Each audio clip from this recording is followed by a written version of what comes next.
আমার প্রিয় বন্ধুরা, কারা এইভাবে করে আলুর চচ্চড়ি করো? এখানে কালো জিরে দিয়েছি, তারপরে তেল, সর্ষের তেল, তাতে কালো জিরে ফোড়ন দিয়ে আলুটাকে দিয়েছি।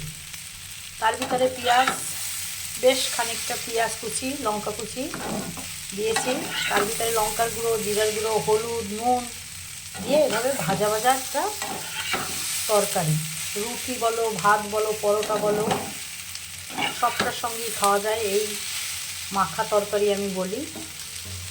তোমরা কারা কারা ভালোবাসো এরকম তরকারি বা ভাজা যেটাই বলো না কেন, মশলা দিয়ে, এটা মশলা ভীষণ খেতে ভালো লাগে। রুটি পরোটার সঙ্গে তো দারুণ লাগে খেতে এইটা। তোমরা কারা কারা ভালোবাসো অবশ্যই জানিও। দেখো কত সুন্দর হয়েছে। এটা কিন্তু কোনো জল পড়বে না, কিছু না, তেলে ভাজা ভাজা হবে। এই যে একটু নেড়ে ছেড়ে দিতে হবে।